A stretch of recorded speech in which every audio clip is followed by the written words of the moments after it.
వరలక్ష్మి వ్రతం అంటే మనకి ఏది గుర్తొస్తుంది? అమ్మవారి దివ్యమంగళ స్వరూపం, ఇంట్లో ఉండే ఆధ్యాత్మిక ప్రశాంతత. కానీ ఈ రోజుల్లో సోషల్ మీడియా తెరిస్తే ఏం కనిపిస్తుంది? హెవీ పట్టు చీరలు, ఒంటి నిండా నగలు, ముఖం నిండా మేకప్, కెమెరా ముందు రకరకాల ఫోజులు. అసలు మనం చేస్తుంది దేవుడి వ్రతమా, లేక యూట్యూబ్ ఇన్స్టాగ్రాముల కోసం చేసే షో ఆఫా? ఈరోజు దీని గురించే మాట్లాడుకుందాం. పూర్వం వ్రతం చేసేటప్పుడు మనసులో మంత్రాలు, అమ్మవారి ధ్యాస ఉండేది. కానీ ఇప్పుడు కెమెరా యాంగిల్ సరిగ్గా ఉందో లేదో, లైటింగ్ వల్ల నా మేకప్ చెదిరిపోతుందేమో, చీర మడత నలిగితే రీల్స్ సరిగ్గా రావేమో అని తాపత్రయమే ఎక్కువైపోతుంది. దేవుడి ముందు కూర్చున్నప్పుడు కూడా మన ధ్యాస అంతా కెమెరా స్క్రీన్ మీదనే ఉంటుంది. అక్కడ ఉంది భక్తి ఎలా అవుతుంది? అది కేవలం ఒక షూటింగ్ మాత్రమే. వరలక్ష్మి వ్రతం రోజు యూట్యూబ్, ఇన్స్టాగ్రామ్ వంటి సోషల్ మీడియాలలో ఎన్నో వీడియోలు కనిపిస్తాయి. పూజా విధానం, మంత్రాలు, వ్రతం యొక్క అర్థం చెప్పడం కంటే కొన్నిసార్లు వీడియో మొత్తం ఈరోజు నేను కట్టుకున్న చీర ఎంత ధర అయ్యింది, నేను పెట్టుకున్న నగలు, నా మేకప్, నా పూజా అలంకరణ, నా ఇంటి డెకరేషను, విగ్రహాన్ని ఎలా అలంకరించాను అంటూ సాగుతుంది. ఇవన్నీ చూపించడం తప్పు అని నేను చెప్పడం లేదు. అందంగా పూజ చేసుకోవడం కూడా ఒక ఆనందమే. సమస్య ఏమిటంటే ఆ అలంకరణలు పూజకు సహాయంగా ఉండాలి, కానీ పూజనే అలంకరణలకు ఒక నేపథ్యంగా మార్చకూడదు. అసలు వరలక్ష్మి వ్రతం అంటే ఏమిటి? వరలక్ష్మి వ్రతం అంటే కేవలం ఒకరోజు కొత్త చీర కట్టుకొని, నగలు పెట్టుకొని, మేకప్ వేసుకొని, ఫోటోలు తీసుకునే కార్యక్రమం కాదు. వ్రతం అంటే ఒక నియమం, పూజ అంటే ఒక ఆధ్యాత్మిక సాధన, భక్తి అంటే మనస్సుని భగవంతుని వైపు తిప్పుకోవడం. అందుకే పూజ చేస్తున్న సమయంలో మన దృష్టి అమ్మవారిని ఎలా స్మరించాలి, ఈ వ్రతం యొక్క అర్థం ఏమిటి, నా కుటుంబం బాగుండాలి, నా మనస్సును మంచిగా ఉంచుకోవాలి అనే భావన ఉండాలి. కానీ కెమెరా ముందు కూర్చున్నప్పుడు నా చీర మడత సరిగ్గా ఉందా, నగలు బాగా కనిపిస్తున్నాయా, మేకప్ చెడిపోయిందా, కెమెరా యాంగిల్ బాగుందా, వీడియోలో ఎన్ని వ్యూస్ వస్తాయి, ఎవరు కామెంట్ చేస్తున్నారు అనే ఆలోచనలు ఎక్కువైతే మన దృష్టి దేవుడి నుంచి ప్రేక్షకుల వైపు మళ్ళినట్టు అవుతుంది. ఒక విచిత్రమైన మార్పు ఏమిటంటే, ఒకప్పుడు పూజ, భక్తి, ప్రసాదం, కుటుంబంతో ఆనందం అనే క్రమంలో ఉండేది. ఇప్పుడు కొన్ని సోషల్ మీడియా వీడియోలలో పూజ, కెమెరా, లైటింగ్, మేకప్, చీర, నగలు, shooting, editing, thumbnail, views, comments అనే క్రమం కనిపిస్తుంది. ఇక్కడ మనం ఆలోచించాల్సింది ఏమిటంటే, పూజను సోషల్ మీడియాలో చూపిస్తున్నామా, లేక సోషల్ మీడియా కోసం పూజ చేస్తున్నామా? ఈ రెండింటి మధ్య చాలా తేడా ఉంది. పూజ ఒక ఈవెంట్గా మారిపోయిందా?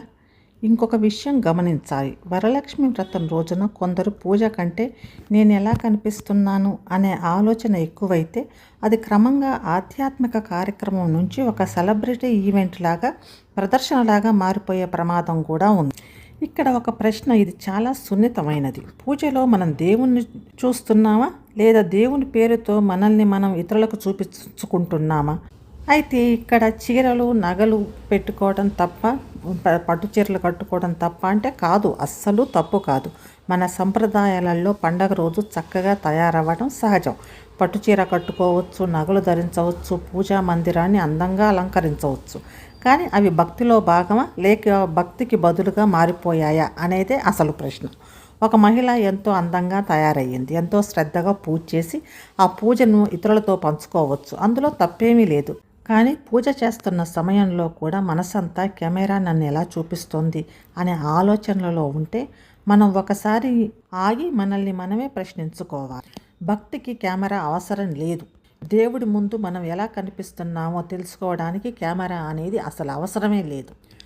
దేవుడికి మన చీర ధర తెలియకపోయినా పర్వాలేదు, మన నగల ధర తెలియకపోయినా పర్వాలేదు, మన మేకప్ ఎంత ఖర్చు చేశామో అది తెలియకపోయినా పర్వాలేదు. కానీ మన మనస్సులో ఎంత భక్తి ఉందో మాత్రం ఆయనకి తెలుసు అనే నమ్మకమే భక్తికి మూలం.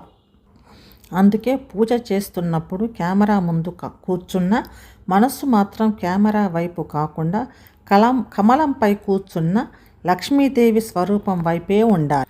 మరొక ఘోరమైన విషయం ఏమిటంటే పోటీతత్వం. నాకంటే అవతలి వాళ్ళు బాగా పూజ చేశారు, నేను వారికంటే ఎక్కువ నగలు వేసుకోవాలి, మేము అందరికంటే గొప్పగా పూజ చేశాం అనే అహంకారం పెరిగిపోతుంది. పూజ అంటే నేను అనే అహంకారాన్ని దేవుడి పాదాల దగ్గర వదిలేయటమే. కానీ నేడు అది నా చీర, నా నగలు, నా వైభవం అని ప్రదర్శించుకునే వేదికగా మారిపోయింది. సోషల్ మీడియాలో వచ్చే 4 లైకులు, కామెంట్ల కోసం దేవుడి పూజను వాడుకోవడం ఎంతవరకు సమంజసం? భగవంతుడు నిజంగా మేకప్ అడుగుతున్నాడా? భగవద్గీతలో శ్రీకృష్ణుడు పత్రం పుష్పం ఫలం తోయం ఏమే భక్త ప్రయచ్చతి అన్నాడు. అంటే దేవుణ్ణి కావాల్సింది భక్తితో ఇచ్చే ఒక ఆకు, పువ్వు లేదా కొద్దిగా నీరు మాత్రమే. శ్రీకృష్ణ తులాభారంలో సత్యభామ తులాల కొద్దీ బంగారం పెట్టిన తులదూగని భగవంతుడు రుక్మిణి భక్తితో వేసిన ఒక చిన్న తులసి దళానికి లొంగిపోయాడు.